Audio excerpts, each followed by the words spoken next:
BEd online classes में आपका स्वागत है। जैसा कि मैं आपको बीएड फर्स्ट ईयर का optional paper teaching of Hindi, जिसे हिंदी शिक्षण कहा जाता है, वो पेपर मैं आपको पढ़ा रहा था। हिंदी शिक्षण वाले पेपर में हम लोगों ने, या हिंदी शिक्षण वाले प्रश्न पत्र में हम लोगों ने प्रथम इकाई के 7वें अनुभाग को पढ़ना शुरू किया था, जो हमारा था हिंदी शिक्षण की कार्यात्मक व्यवस्था। ध्यान दीजिएगा, हिंदी शिक्षण की कार्यात्मक व्यवस्था। पिछली कक्षा में हमने आपको बताया था हिंदी शिक्षण की कार्यात्मक व्यवस्था के सामान्य उद्देश्यों को। आज की कक्षा में हम लोग बात करेंगे, ध्यान दीजिएगा, आज की कक्षा में हम लोग बात करेंगे हिंदी शिक्षण के सामान्य उद्देश्य। ध्यान दीजिएगा, आज की कक्षा में हम लोग बात करेंगे हिंदी शिक्षण के सामान्य उद्देश्य। हिंदी शिक्षण के सामान्य उद्देश्य। देखिए, हिंदी शिक्षण के सामान्य उद्देश्यों की हम बात करें तो वैसे तो बहुत सारे उद्देश्य पूरा करता है हिंदी शिक्षण। हिंदी शिक्षण वास्तविक तौर पे कक्षा की व्यवस्था में शामिल होकर, विद्यालय पाठ्यक्रम की व्यवस्था में शामिल होकर बहुत सारे उद्देश्यों को पूरा करता है। लेकिन सामान्य उद्देश्यों की बात करें तो कुछ ही बातें निकल के सामने आती हैं। एक एक करके मैं आपके सामने उन बातों की चर्चा कर रहा हूं, उन उद्देश्यों की हम बात कर रहे हैं जो हिंदी शिक्षण के सामान्य उद्देश्यों को पूरा करते हैं। देखिए, हिंदी शिक्षण के सामान्य उद्देश्यों की बात करें तो जो सबसे पहला उद्देश्य है हिंदी शिक्षण का, वो ये है बच्चों को शुद्ध बोलने तथा शुद्ध लिखने का ज्ञान देना।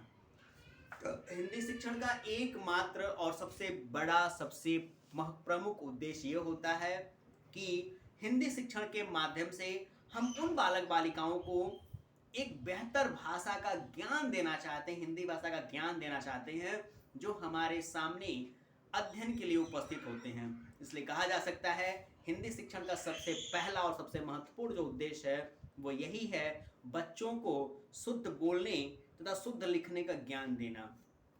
तमाम संदर्भित अर्थों में देखा गया है कि बहुत बड़े बड़े विद्वान या तमाम प्राध्यापक या तमाम शिक्षकगण जो भाषाविद हैं, भाषा वैज्ञानिक हैं, भाषा के जानकार हैं, लेकिन उसके बाद भी उनके भाषण में, उनके लेखन में तमाम शाब्दिक अशाब्दिक त्रुटियां दिखाई देती हैं। यदि प्रारंभिक तौर पे ही हम बालकों के समक्ष हिंदी शिक्षण को बेहतर तरीके से प्रस्तुत करेंगे तो जाहिर सी बात है हिंदी शिक्षण का जो सामान्य सिद्धांत है वो पूरा होगा। बालक भाषा को सीखेगा, किसी भी भाषा की जानकारी रखेगा। यदि हिंदी भाषा की बात करें, हिंदी भाषा की जानकारी रखेगा और उसके अंदर उस भाषा को शुद्ध बोलना और लिखने का जो ज्ञान है वो अपने आप विकसित हो जाएगा। ध्यान दीजिएगा, वहीं हम बात करें इसके दूसरे उद्देश्य की, तो दूसरा उद्देश्य जो हिंदी शिक्षण का होता है वो ये होता है सरल एवं प्रभावपूर्ण तथा स्पष्ट भाषा में अपने भाव, अनुभूतियों, विचारों को व्यक्त करना। कहने का तात्पर्य है कि जैसे किसी भाषा को आप सीख लेते हैं, जान लेते हैं,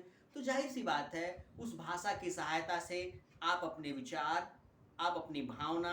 आप अपनी अनुभूतियां, आप अपने विचार बहुत ही सरल तरीके से किसी के समक्ष प्रस्तुत कर सकते हैं। आपको बात कहने में आसान लगेगी और किसी व्यक्ति के सामने वो जो बात आप कहते हैं वह बात उस व्यक्ति को सुनने में आसान लगेगी। तो दोनों के लिए बेहतर है कि हिंदी शिक्षण उनके समक्ष प्रस्तुत किया जाए।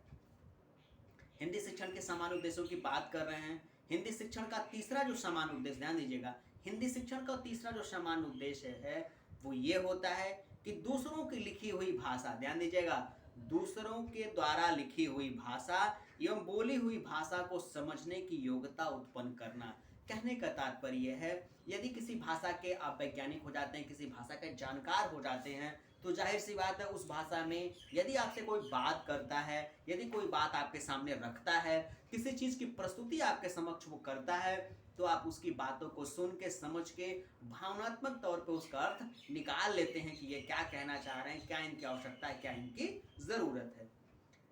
ध्यान दीजिएगा, वहीं हम हिंदी शिक्षण के सामान्य उद्देश्यों की बात करें तो जो चौथा इसका सामान्य उद्देश्य, ध्यान दीजिएगा, जो चौथा इसका सामान्य उद्देश्य है वो ये है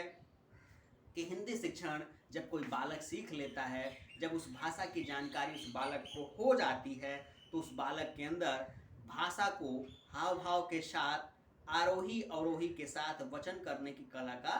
ज्ञान मिल जाता है। कहने का तात्पर्य है जब किसी बालक को किसी भाषा का बेहतर तरीके से ज्ञान करा दिया जाता है, वह बालक उस ज्ञान से परिचित हो जाता है, उस भाषा के बारे में विशिष्ट जानकारी वो रखने लगता है, तो स्वाभाविक सी बात है, जाहिर सी बात है कि उस भाषा के संबंध में जो भी बातें उसे कहनी है बड़े तरीके से, छोटे तरीके से, कठिन से सरल की ओर, सरल से कठिन की ओर, ज्ञात से अज्ञात की ओर, अज्ञात से ज्ञात की ओर, या स्थूल से सूक्ष्म की ओर, सूक्ष्म से स्थूल, मतलब कहने का तात्पर्य है कि उस भाषा के वाचन की वो छोटी छोटी जानकारियों से परिचित हो जाता है। अपनी बात को रखने में, दूसरे की बात को सुनने में उसे जरा सी भी दिक्कत का सामना नहीं करना पड़ता है। इसलिए कहा जाता है कि किसी भी भाषा के शिक्षण की आवश्यकता उसके प्रारंभिक ज्ञान की आवश्यकता में शामिल की जानी चाहिए। हम यहाँ हिंदी भाषा की बात कर रहे हैं, इसलिए कहा जाता है हिंदी शिक्षण का जो सामान्य उद्देश्य है वो यही है कि बालक उस भाषा के हाव भाव को समझ जाता है, फिर जैसे चाहे वो अपनी बातों को, दूसरे की बातों को सुन सकता है, समझ सकता है और क्रमानुसार रख सकता है। देखिए, सामान्य उद्देश्यों की बात कर रहे हैं। यदि हम हिंदी शिक्षण के 5वें उद्देश्य की बात करें तो 5वां उद्देश्य जो इसका पूरा होता है वो ये होता है कि विद्यार्थियों की ज्ञान, विवेक एवं चरित्र का विकास करना। जाहिर सी बात है, जब कोई बालक, कोई बालिका किसी भाषा में रुचि लेता है तो उस भाषा के साहित्य, उसके ज्ञान, उसकी विशेषता, उसके महत्व से वो परिचित हो जाता है, और वो साहित्य, वो विशेषता, वो ज्ञान, वो सारी जानकारियाँ, जाहिर सी बात है जब बालक पढ़ता है तो उसका आत्मसात करता है और वो चीज़ें उसके शारीरिक और मानसिक व्यवस्था पे परिवर्तित होती हैं। जैसे यदि हिंदी शिक्षण के माध्यम से किसी बालक को कोई नाटक सुनाया जाए, कहानी बताया जाए, कोई कविता बताया जाए, तो जाहिर सी बात है वह बालक उन कविताओं को पढ़ेगा, उसका आत्मसात करेगा और फिर उस भावना को महसूस करेगा।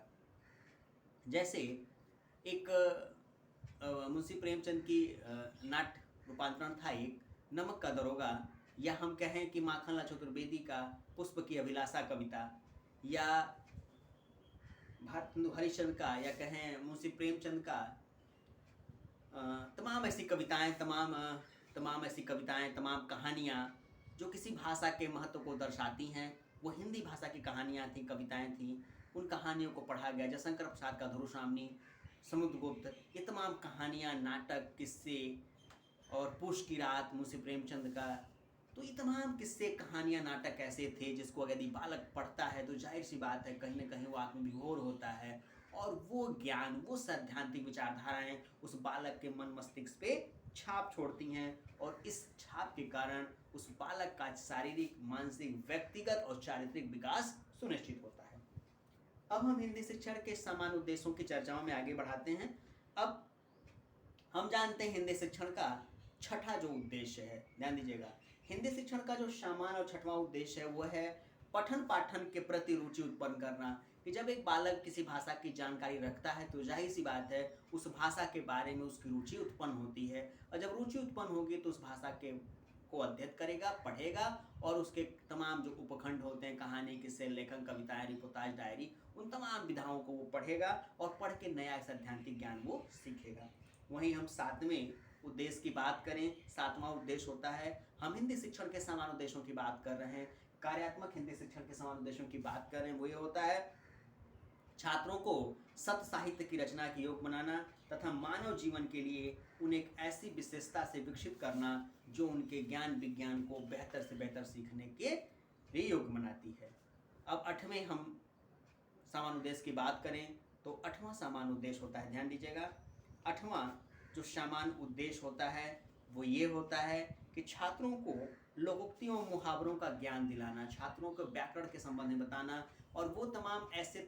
युक्तियां और तरीके बताना कि बहुत बड़े शब्द को बहुत छोटे शब्दों से कैसे कह सकते हैं, जैसे लोकोक्ति और मुहावरों के माध्यम से। 9वीं विशेषता की बात करें तो 9वीं विशेषता होती है छात्रों में क्रमबद्ध विचार करने, भाव के अभिव्यक्ति करने,